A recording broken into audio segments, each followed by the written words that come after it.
Good evening, everybody, and thank you for joining us for the regular Village Board meeting on July 11th, 2023.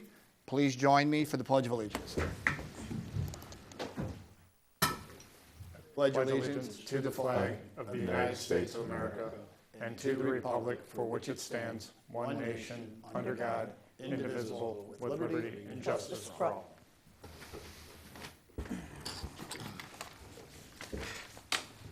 Lana, roll call, please. Mayor DeBold. Here.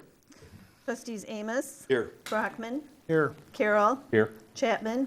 Luciano. Here. And Selfridge. Here. All right, we do have enough board members here to conduct a quorum and have our meeting. With that, I will move into citizens. Are there any citizens wishing to address the Village Board this evening?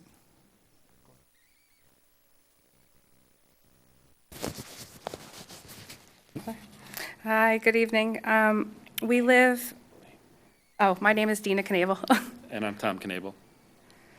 Our property, the back of our property is at the street to Mound Road. We live near the bridge that is on the corner where River Road is. Every year, numerous people park along the street for hours at a time at the end of the guardrail. We have several pictures. We have cameras on our property of people parking on the road. They carry things, boats and water gear across the property. They can be seen frequently loading, unloading their cars with all their river items, fishing gear. It causes cars to go around their cars. People are standing in the street at that time. They don't have their hazards on. It can be dangerous in that area. The cars parking there are always people trying to access the water. It's an area that's not an access point. People think it's their own private area to access. While parked there, it ruins the road. The road has been broken down. The grass is missing, and it causes an eyesore to the area. So that's of the grass of that area. Our subdivision is in charge of mowing the lawn in that area, and they haven't been able to because there's no grass. There's garbage that's left there as well, and garbage left at the water site. So this is along the road, and that's the access point that they're accessing. For years, this is from Google, so it's been quite some time, but more and more people are parking there. And so we have signs up in our property, no trespassing, people knock them over, people vandalize the area, basically it's bringing more people to the area. And we've called the police several times. We have several police reports that I've printed out as well. We don't want to have to call the police. Shouldn't take precedence to other things going on. We've noticed that there are signs along the access point on River Road that say the no stopping, no standing. That's the signs that were put up along River Road. This is an image of where they're put up. What we're asking is for the same signs. So for starters, you said you filed police reports. With that, I will make certain the administrator follows up with Public Works Director Noriel Noriega and Deputy Chief Allen. We will make certain we're being a little more cognizant on those different patrols, make sure people aren't accessing your property in that regard. And we will by all means have the Public Works Director verify exact lot lines and stuff of that nature for you as well. In the meantime, the parking aspect that you refer to River Road, we understand that concern. That was one of the due issues that we addressed a few years ago. We will gladly have a discussion as well, amongst the board and best practices and stuff of that nature as well. We know that's not a fully improved road. That road was probably 28 as opposed to something a little wider that we normally would require. Is that a fair statement? Yeah, probably around a 24-foot wide cross-section. So by all means, we will have our Public Works Department and work with the police department, and then at the board level, we'll have a little further discussion to see if we can find some other ways of trying to help appease and create some relief. Okay. It's not fair to have it, we recognize folks want to access the river. We fully support that. but we are aware that there are different instances trying to find safe access points for people to get in and out of the river. Hence, one of the reasons with the park that we just seeded, that is one of the phases for that, is to create a safe parking area and safe river access in and out of that component. So hopefully we can come up with a good solution that'll help you folks as well. Okay, thank you. Thank you.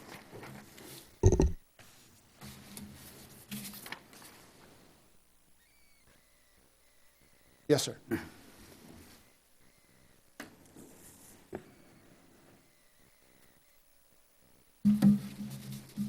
Good evening, everyone. I want to say thank you, first of all, for giving me a chance to come in and speak. My name is Brijesh Patel.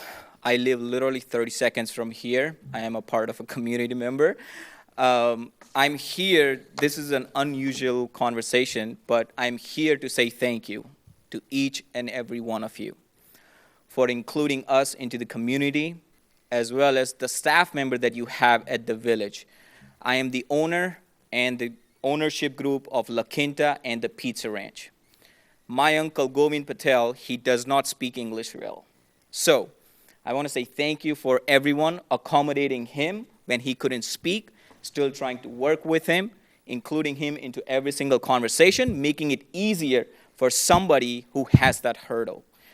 A lot of the time, nobody appreciates the frontline worker. And I want to say thank you to all the people that's working at the front line in this building, trying to accommodate every one of business owners like us who is coming from a different background. I'm a Canadian, and I moved here. So I want to say thank you, everyone. Thank you to your staff, and thank you to the leadership for including us, as well as helping us to grow our business and making it easier. And I'm also here to invite all of you to our brand new Pizza Ranch location for the first bite ceremony on Thursday at 11 o'clock. I have some coupons here. Is it okay if I give it out? By all means. Mr. Patel, you're 30 seconds away, so which subdivision are you in? So I'm on that Peyton Terrace. You're right out the back window. Yes. Okay. Very first house on the left. Okay, very good. By all means, thank you. If you want to drop. And if you don't mind, I want to name Natalie, Fred, Mark, and Paul is not here, but they have been very, very helpful. And I'm here as a grateful individual and grateful citizen, and I want to say thank you again. Thank you, and I know the board appreciates hearing positive remarks in regards to staff and what happens. You're right. A lot of times we tend to hear concerns and other issues along the way, but it is appreciated to hear good-natured comments as well. And I would be really grateful if every one of you could make it to that first bite ceremony. Please. Thank you. No problem. Thank you. Mr. Patel is going to pass out some information real quick from the Pizza Ranch. Thank you very much. And you're doing your first bites, you said, on tomorrow. When is the exact grand opening? And didn't we reference that as the 17th? Is that correct? Thank you. Correct. The Thursday. grand opening is on 17th. Thank you. Soft opening is for 13 and 14, lunch and dinner both. The entire village staff has been invited. Please. Not a problem. Thank you very much. Are there any other citizens that wish to address the village board? Seeing none, we will move into this evening's consent agenda. Item number 1 will be approval of the regular meeting minutes of June 27, 2023. Item 2 will be approval of the committee of the whole meeting minutes of June 27, 2023. Approval of accounts payable in the amount of $603,454.38. Item 4 will be approval of the payment in the amount of $18,810 for Otis Elevator for the elevator control. Item number 5 will be approval of the payment amount of $1,333,409.05 to PT Ferro for our MFT resurfacing project. And approval of the payment of amount of $11,706 to PT Ferro for the other part of the 2022's MFT resurfacing. And item number 7 will be a payment in the amount of $22,373.09 to Brightly Software for our work order software. And finally, final payment and of a amount of $114,000 to Pacific Construction for the Public Works facility. Is there any items a trustee has questions and needs further information on? I'll make a motion to approve the consent agenda. Number 9.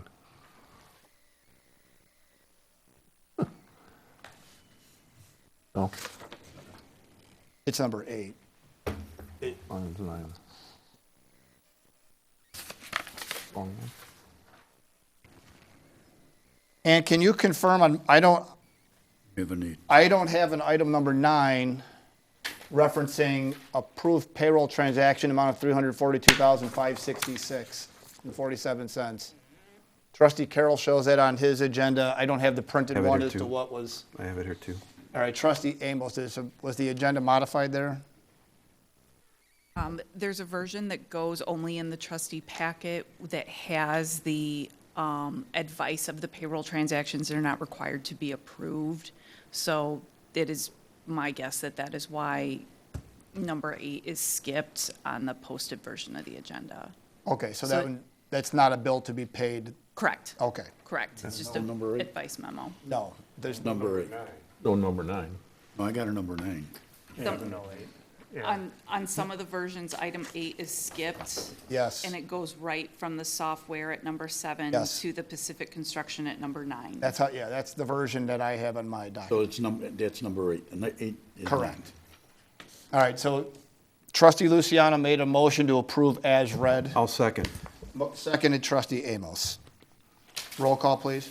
Brockman, Yes. Carroll, Yes. Luciano, 9. Yes. Selfridge, Yes. and Amos. Yes. All right, consent agenda is approved. Thank you for. Oh, no problem. All right, item D will be reports and communications. Lana, I do not have anything specific to this item on the agenda. Was there anything that you had received for this? No, sir. All right, thank you. Moving on to this evening's order of business. Item number 1 will be consideration for approval of a proposal for professional engineering services with Christopher Burke Engineering for Phase 2 engineering design services for the 2024 Route 52 Windstone Drive intersection improvement project in the amount not to exceed $29,400. Public Works. Thank you, Mayor. So as you're aware, we are currently in what we call Phase 1 engineering for the traffic signal to be installed over at Route 52 in Windstone. Some of the things that we have recently completed with CBEL is the traffic counts, the warrant analysis that is IDOT requires as well, which they had already approved, and a intersection design study, which are all part of the requirements that IDOT needs in order to bless the idea of having a traffic signal at that intersection. So all of those things are in process, especially specifically that IDS study. We are almost there.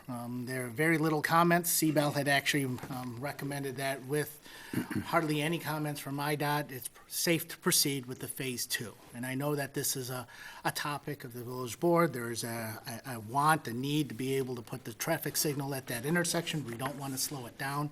So this is the next step. It's to design the construction documents, bid the project, and then, of course, as soon as everything is awarded, go into construction as soon as possible. So right now, our schedule is to start the Phase 2 design with your approval. We will be submitting parallel with IDOT for the IDOT permits for the traffic signal installation. We hope to be able to complete all of the documents, go out to have a bid letting in the early spring of 2024, and then hopefully start by fall of 2024 with all the construction and after all the IDOT approvals are. However, I must note that some of the traffic signal equipment is being noted as almost 35 weeks for delivery. Now, we're trying to get a jump on it. Hopefully, things might settle and might be a little bit better by the time we start construction. Mind you, we're still waiting for the street lights on River Road. But we're still being hopeful. If not, we'll start the construction and we'll erect the traffic signals as soon as they come in. So we're hopeful that we either end of 2024, beginning of 2025, that we will be completed with this project. So staff is recommending the village board approve the proposal from CBEL for our Phase 2 engineering design of our 52 and Windstone intersection improvement project in the amount not to exceed $29,400. Any questions? What's the time frame for the study to complete this phase? Yeah, this phase two. We'll start it as soon as you get the approval, and then we hope to be able to have a bid letting in early spring. Okay, so construct the document probably by January, February of 2024. We also have to work with IDOT because we actually now have to go through construction permitting with their office as well. So IDOT's, the timeline, they generally need about 20 weeks. Well, I know we've been trying to get this traffic light in here for some time, so I think it's good, glad to see that it's moving forward and there's some successes moving forward here, so. For sure. I hope everybody's supportive of this, and then we will, by all means, as we move into construction and bidding, maybe we can get the lights ordered, and the poles, we can coordinate that a little better as well, so. Certainly give it a try. Anybody else have any other questions in regards to Noriel for item number 1? No, I'll make a motion for approval of a proposal for professional services with Christopher Burke Engineering for Phase 2 engineering design services for the 2024 Route 52 Windstone Drive intersection improvement project in the amount not to exceed $29,400. I'll second. Motion Selfridge, second trustee Carroll. Roll call, please. Carroll, Yes. Luciano, Yes. Selfridge. Yes. Amos. Yes. And Brockman. Yes. Thank you. All right, item number 1's been approved. Item number 2 will be consideration for approval of a resolution authorizing the execution of a vacant land sales contract for 213 Diana Avenue, Shorewood, Illinois. Ms. Engel. Thank you. So at the last meeting, you agreed to list the property at 213 Diana. It's the old Diana Park. Property is 83 feet wide by 145 feet deep. Couple questions came up, so I just want to review some of the details. The property is zoned R1, which is medium-density, single-family residential. A park is allowed in that zoning district, so it's zoned residential, even though it was used as a park. 30-foot setback, 15 feet side yard setbacks is the minimum. It goes high more if you have a taller house. 30-foot your rear yard setback. They're allowed to be a 2.5-story house and minimum 1,500 square foot dwelling unit size, which is a little bit bigger than some of the houses in that neighborhood, but can reasonably fit on that lot. The property was listed at $29,900 with the 5% commission. That we received an offer the next day at $34,000, so just a little over $4,000 over asking. So on that, for the 5% commission, we'd be paying out $1,700 commission. So not a lot for the real estate agent to make, but it will cover costs. The proposed closing date is July 21st. The only other real fees we have is a survey and our attorney fees. The details of the offer are up there. As I said, it's $34,000. They put down some earnest money and provided us with proof of funds. It's a no contingency offer, so there's no financing contingency in anything. We're tax exempt, so there won't be any prorated fees or any of that stuff that we need to pay out. We're working on the survey, and it's basically a standard Realtor form. Gene Keno over at Dave Silverman's office took a look at it.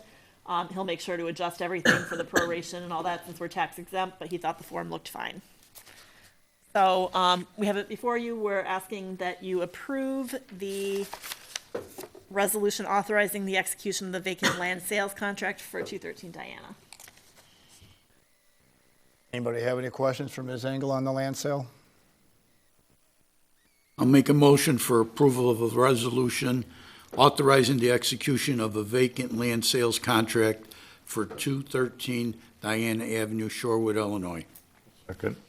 Motion Luciano, second Carroll. Roll call, please. Luciano. Yes. Selfridge. Yes. Amos. Yes. Brockman. Yes. And Carroll.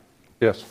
All right, item number 2 is approved. Item number 3 will be consideration for approval of an ordinance approving the final plat of a planned unit development and final site plan for the Hamptons of Shorewood Phase 1 in the village of Shorewood, Will County, Illinois. This item is up for a first read, and I will turn it over to our Planning and Zoning Chair, Trustee Brockman. Thank you, Mayor. Mr. Maddox came before us at our last Planning and Zoning meeting, requesting a final plat of planned unit development and a final site plan for Phase 1 of the Hamptons. And after a lengthy discussion, the board voted 5-0 for to come here with an approval. So I'm sure Natalie has a lot to fill in. If you could fill in the blanks for us. Sure. And I have quite a few slides, so just let me know if you want me to slow down and go through the details, or if you'd like me to speed up. This is the phasing plan from the original PUD, and in blue you'll see the phase 1 outlined. Just wanted to kind of clarify the way it's set up. Every phase kind of on its own. So every single building in phase 1 has to be under construction before any building in phase 2 can be started. And then every single building in phase 1 has to have a certificate of occupancy issued by the building department so they can move in before they can get a certificate of occupancy on any building in phase 2. So it's kind of a two-phase approval, sort of two-phase phasing project. This is the proposed phase 1 up there. In green, you'll see the mixed-use building that's along Windstone Boulevard. In orange are the two 8-unit townhome-style buildings, and in blue are the two 16-unit rental condo buildings. This is the approved preliminary PUD plat. I just wanted to show you what was approved originally, because what we have up for you tonight is very similar, just sort of a more refined version. So this is the original preliminary plat. And this is basically showing how it is. It's that area, and the proposal was to divide it into a lot for each building, and then an outlot for the area that is Hampton Lanes, because that'll be a private road, as well as for the area around the perimeter of the townhomes, and then to dedicate Town Center Boulevard. That stays up at the top. On the bottom is the final PUD plat, and there are very few changes. I just kind of called out what they were. They're basically what I call refinements. All the lots basically the same sizes. They add all the numbers and the details to them. And then we had them clip the corners a little bit better at Town Center Boulevard to accommodate the curved sidewalk. And they had a dotted line here where the phase ends, and they've just kind of etched it out for exactly what that'll look like. Other than that, pretty much the same detail. There is a bit of a difference between a PUD, preliminary PUD plat and a final plat, in that at this phase we separate it and we have the document that gets recorded, and then we take the utilities off and we put those separately. But basically it's just a formal document you approve, same information, but then there's also the legal description. It's at a bigger scale. They have all the legal information on the properties next to it, and then they have all the dimensions on the lots and everything. And this is where they formally dedicate Town Center Boulevard to us. On the next page, you just see that's the back of the plat, and basically it's got all the certificates that everybody needs to sign off on, the property IDs, and then the easements, like the cross-access easements for the roadways, the ComEd, NICOR easements, the village easements, and whatnot. Slow me down if you want.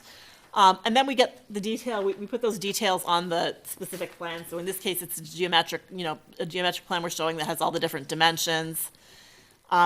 It's very hard to look at that plan, so I just kind of broke it out a little bit, showing you kind of the access. So it's as originally planned. There's left turn lanes into the development as well as into the town center that'll be put in as part of this.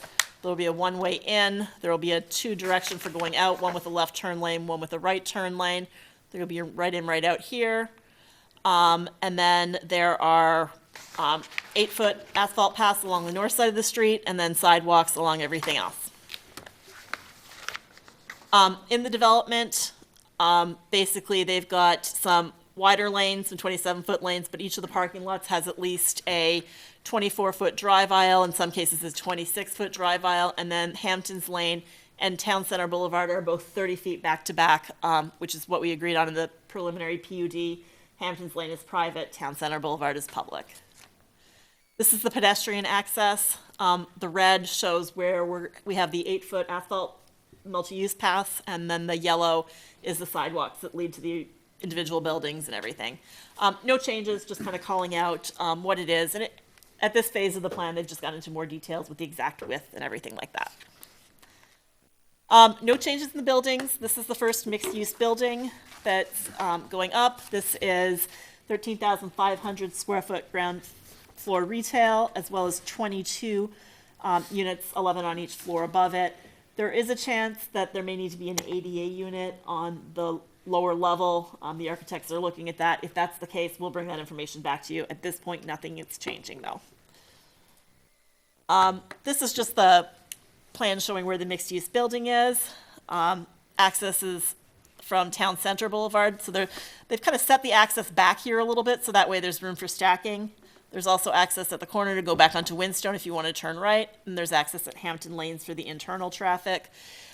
Most of the retail parking will be in front. In the back, there's a larger parking area for residents as well as for employees of the businesses. There are 148 parking spaces, 6 of which are ADA compliant.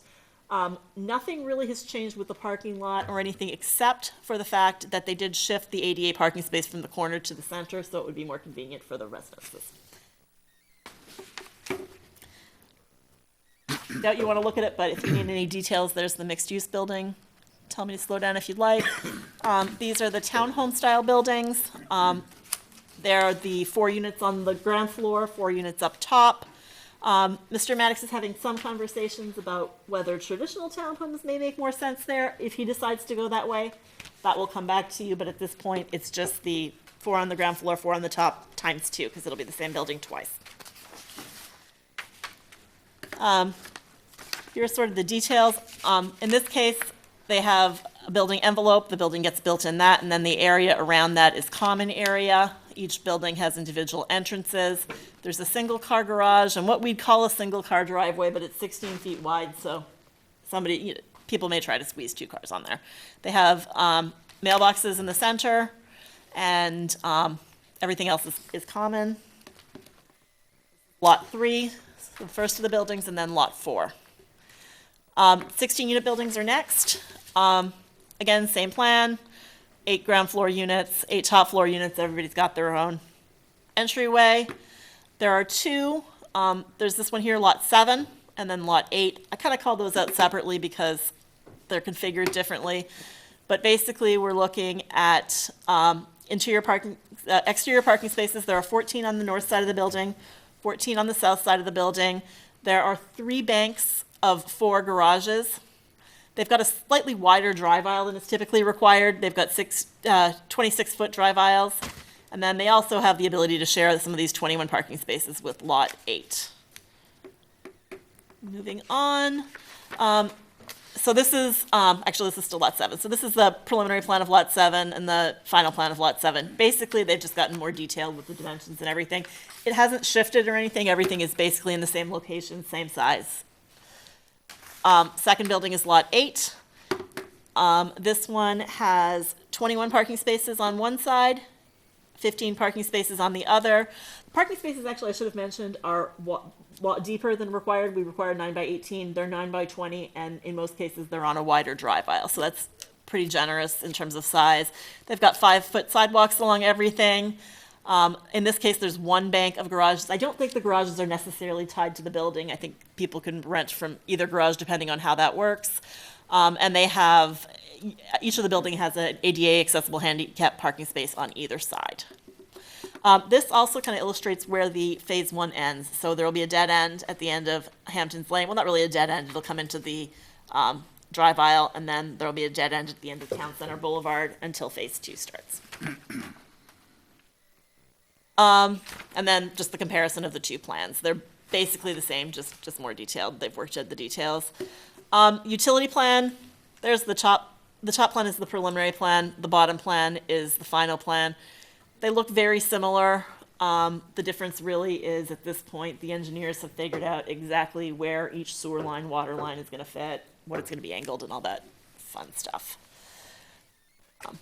Way more complicated than you probably want to get into. This is the paving plan, and they have different paving types for the parking spaces and for the drive aisles and stuff. The engineers have all taken a look at that. Grading plan, same thing. Landscape plan, there's a variety of different landscaping that goes into this. And the preliminary landscape plans that we brought forward and were approved were really actually very detailed, so there's not much change. There's perimeter landscaping along the north side. There's screening around things like dumpster enclosures and whatnot. There's foundation landscaping around each building, parkway trees along the parkway. There are parking lot islands, and then there's sort of feature landscaping in the middle of those 2 big islands.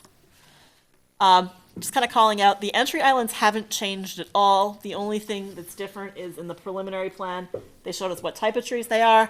In the final plan, they tell us exactly which ones. So they've got a bunch of shade trees, those are the bigger ones you see. There's some evergreens, and then a bunch of evergreen shrubs and flowering bushes. They use a lot of hydrangeas and things like that. For the townhomes, they have landscaping around the perimeter. We actually didn't have that when we looked at the preliminary plans. We just called out a certain amount of it. So there is evergreen in front, there's shade trees in the front, and then there's this landscaping behind. Go into more detail there. These are like red buds, so they're ornamental trees, and then these are evergreens, and then on the next one, there's some overstory trees, street trees and whatnot. Pretty much the same thing. The preliminary landscape plan showed basically a sample of how the landscaping could look at the 16-unit building and for those rental apartment buildings. Every one of them is configured a little bit differently because, the front door is facing a certain area or where the accesses are. So basically they provided samples. They're all kind of the same in that they all have, an ornamental tree and then a bunch of evergreen shrubs, some deciduous shrubs, and some type of flowering material around there. So this is Lot 8's landscaping. Looks very similar to this. Actually, I'll go here. So I did kind of a comparison. In this case, they pretty much follow the sample plan, except they flipped the front and the back elevation because of where the roads are. These trees in green are ones they've swapped out for different types of trees. They added this one in blue, and then in this case, I guess they were projecting just a small area, but since there's a larger landscaping area, it's just designed a little bit differently. But other than the colored things, they're basically the same landscape plan. They just move it around depending on which configuration it is. This one too is very similar. I didn't bother calling each shrub out, but it's very similar. They're all using really the same design. They're just mixing and matching it with the same types of trees and shrubs everywhere. That's basically it for landscaping. There are two outstanding items on this project, which we feel are kind of minor. In terms of lighting, they're going to be using the village standard street light. They've got 18-foot poles. Mr. Maddox has provided a photometrics plan. The engineer who typically does the review of the photometrics plan was on vacation. We felt it would be better to hold off till after this meeting, give him a good chance to look at it. I think we'd like a couple more details on it too. So we're actually recommending that if you approve this, you approve it with the condition that no electrical work start until the village engineer has had a chance to review and approve this plan. The other thing, and it's not likely that that's going to come to play, but the zoning ordinance requires that all mechanical equipment taller than 30 inches be screened with landscaping or a landscape screen or fence or something like that. We don't have the details on the mechanical equipment, but we do want to take a look at them before we officially allow any of the landscaping to go in. So we recommend approval with a condition that I have a look at that and approve it before Mr. Maddox gets any building permits. Realized we've never really talked about what the review process is, but basically all of the department heads, the village planner, the village engineer, the village attorney, the fire district, we all sit on what we call like the development coordination group. We meet a couple times a month and we talk about all different projects and everybody has a chance to review it. So this group has reviewed it and recommends approving it with those two conditions. I did actually ask the village engineer to provide a letter because a couple of people requested that. So basically, in his letter, which I think we emailed out, he says that, that they're working out just the last final technical details and, subject to him being able to approve the photometrics, which is pretty common. He thinks it's ready for prime time. I'm happy to take any questions. Hope I didn't talk too long. And Mr. Maddox is here as well. Real quick, Mr. Max, in the reference on the little garage portion, is that attached or detached? On the garages of where? On the 16-unit structures? They're detached. Okay. Yes. And then obviously whatever landscaping that goes around those as well, just so they blend in as well, whatnot. Okay. That's probably the only question that I had. If unless anybody else has anything, by all means, go ahead.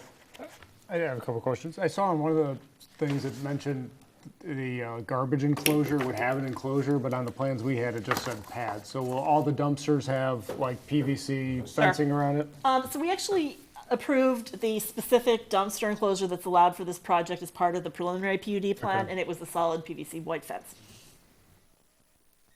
Anything that was approved as part of the preliminary plan, he's stuck with. It doesn't change. We just get more detailed. And then for the screening of the HVAC units, is it, like the units are going to be what, like 3 to 4 feet high? Is the plants going to be that high, or are they going to be, can they be smaller? So any HVAC unit over 30 inches tall needs to be screened 85%. So if there's a unit over 30 feet tall, we would recommend then that they use like an evergreen, taller shrub, or some grasses or something that's taller. In talking to Mr. Maddox, I don't think they're actually going to be that tall because they'll be fairly small units. There'll be a unit per Unit. apartment, a unit per unit. So we shouldn't have too much of a problem, but we do still want to take a look at it. Okay. For the parking, Hampton Way and Windstone, can you street park there, or is it going to? No. So they've deliberately been left smaller so that you can't street park. Let me get to a good plan. So there's extra parking spaces built into the apartment building area. There's also extra parking spaces that'll go in as part of phase 3 near the clubhouse. This property is actually fairly well parked.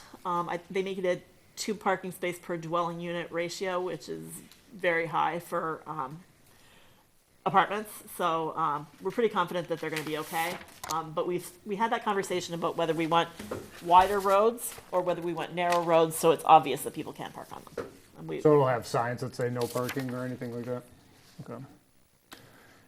And then the islands on Town Center, are those village property then, or are those part of the development? Who maintains all those big islands there? Those are village property, and they're required to maintain them, right? Is that correct, Oriel? I thought they were being. And then they will maintain. Let me check. It's been a while since I looked at that.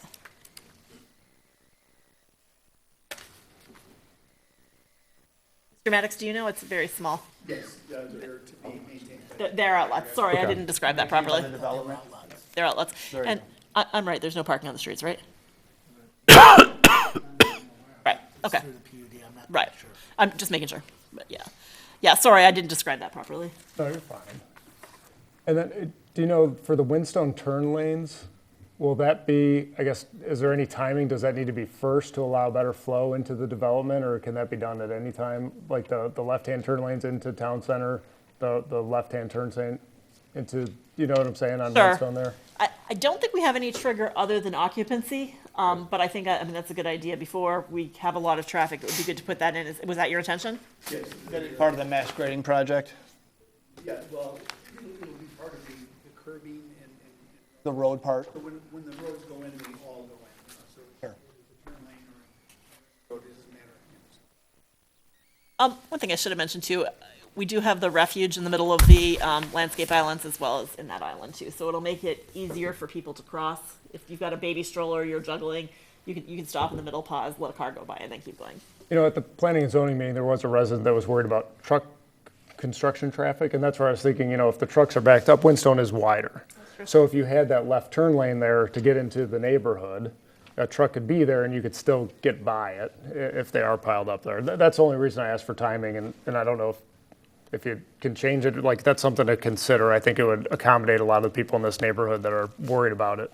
Well, and I think like he mentioned, it's going to be part of the paving plan. So I mean, Yeah. when you put curb in, you're not going to do inside and come back to do out to the road. So at least it should be all be tied together. But you'll go ahead and put the final course on while you're putting the curb everywhere?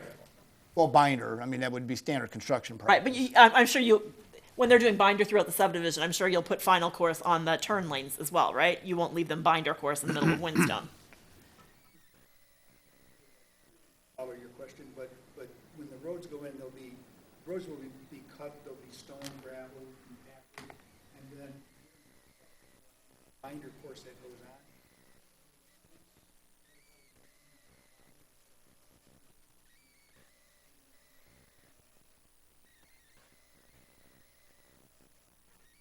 Will think you, the will you question do the just final lift clarifying- on the turn lane at that same time, or will you do it sooner? The turn lane will be in at that time as well. When you do the final course everywhere else? Turn lane will be in at the time we do the binder. Okay. Yeah. Does that answer your question? No, because I don't know what. It'll be paved. Okay. It'll be paved. As the roads go in, even for the project, they'll curb and pave it. The binder course is the first layer. We just don't know when the road, like, that probably won't be done before construction, so there won't be a turn. No, it'll go in. It could, okay. Yeah, it'll go in, because they're gonna want the road access. Gotcha, Once gotcha. the mass grading goes, they'll do all their Gotcha. cuts, so that way they can lay curb and stone and get a binder course in place. So that way they have a means of traffic. Okay.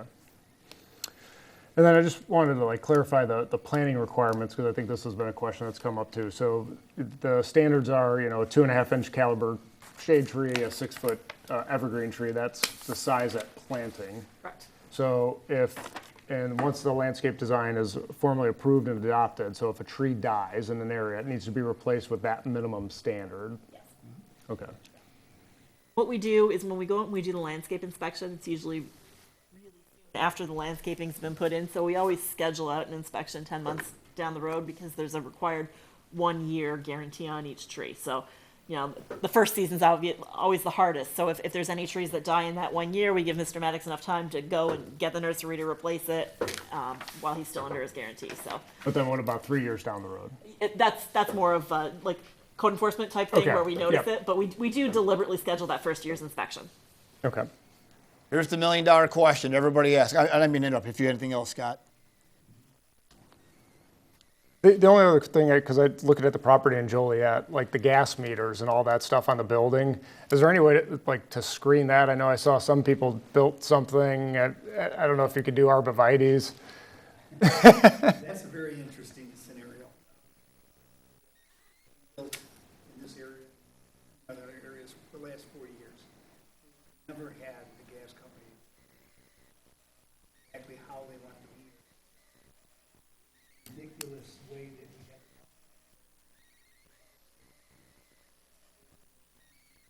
Yeah. I don't know how anyone would ever read those meters. No access or dealing with the utility companies these days.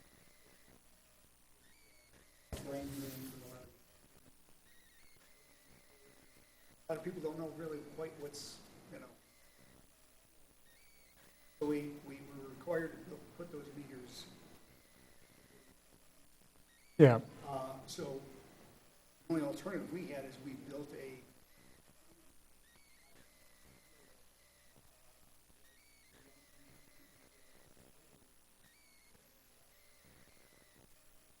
So, there again, we screen all the things that we feel are necessary. Now, the compressors back to the screening of those, like your home air conditioning. Your home, they're actually smaller because they're about 30 inches tall. And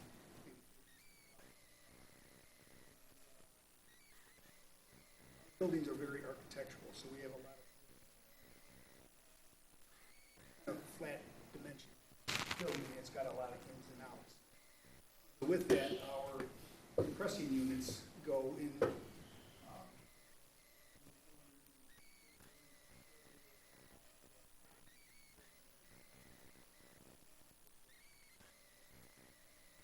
Okay.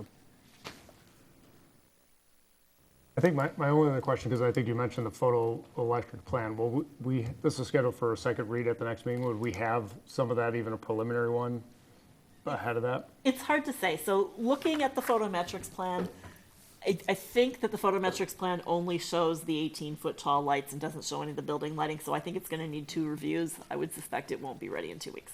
So all the pole lighting within the parking lot and is all going to be what we see outside Yes. Village Hall, the black lights that we can't get in a timely fashion, but? Yeah. Those ones, yes. Okay. I believe there will be some building lights too, so we're going to want the whole picture. It's going to, I don't think it'll pass on first review. Okay. It's not bad, but I think that we want to be really careful. Those are all my questions. Here's the last $1 million question I get hit by a variety of times in regards to the walking path. Any consideration of any illumination along your walking path? Along the water, on any of it. I didn't know if you had, at one point, even when it was originally discussed about approvals, there was some discussion about some sort of illumination at different parts. I didn't know if there was any other thought on that or not. I just rather ask. We anticipated having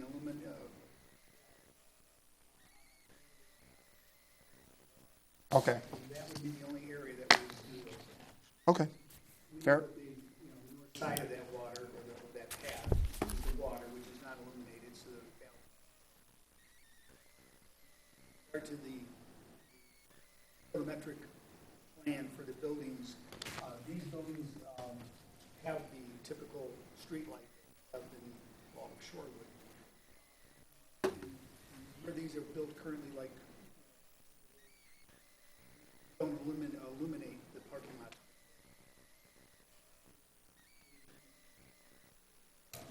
The lights that are on the building, photo cells, so they're on all night long. And that is what's used to.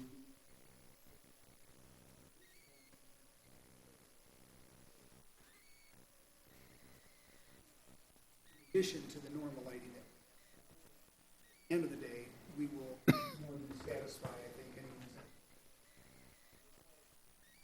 over light parking lot to be.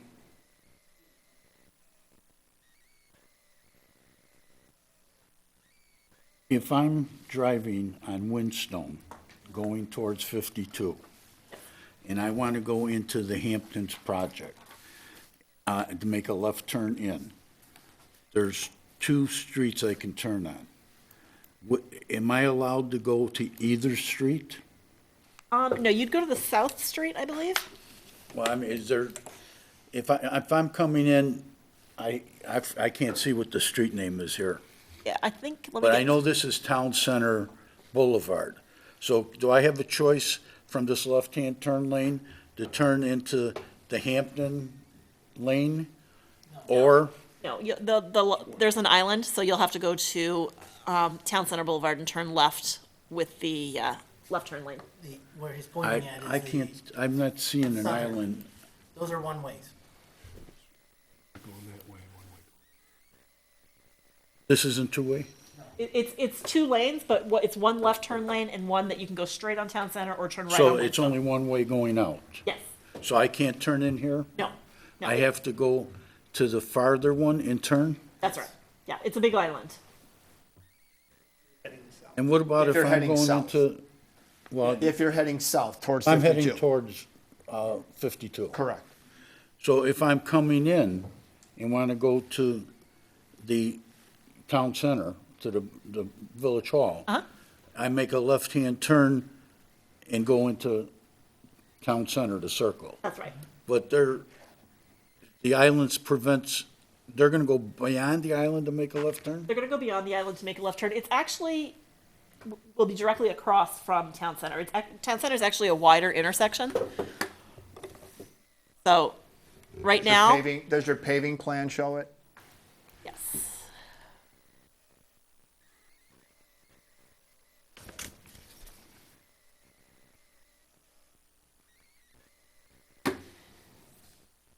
So for Town Center, you come around and that would be, you go straight if you wanted to come in. Sort of, you know how it kind of Y's out, right, when you come into Town Center and you go along one side of the square or the other side of the square. So it's similar to that, except in this case, it's a large island. So this is where the inbound traffic goes, and then the outbound traffic travels on this lane. So you make a left turn, you're coming in this way. And that further street further north? What is that, in and out or just Yeah, it's a right in, right out. right in, right out? Yeah. Is that right in, right? Yeah. Is that a full access? But it, is it, I'm trying to think where, I'm sorry, I have a bad That doesn't angle. show a curb cut in the island though on Windstone. No, there's no curb cut in the island on Winston. The island. Right, that's That's what I'm not showing looking you a curb cut from the island though. No, so if I go to the mixed use building page, it looks, No, I mean, where's the island on this one?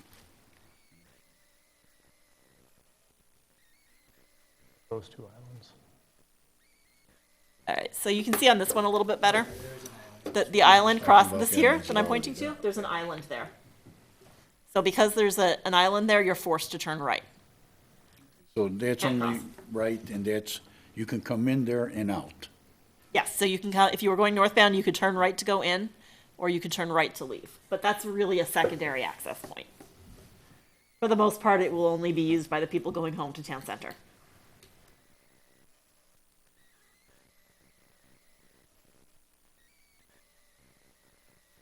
Okay. Next time I'll color it. No, I'm having a hard time seeing. Yeah, no, It seems like it's gonna be from this angle, I'm confusing having a hard time too. traffic-wise, looking at this, but Let's look at that, make sure it's clear. that's all I had. Okay. Anybody else have any questions?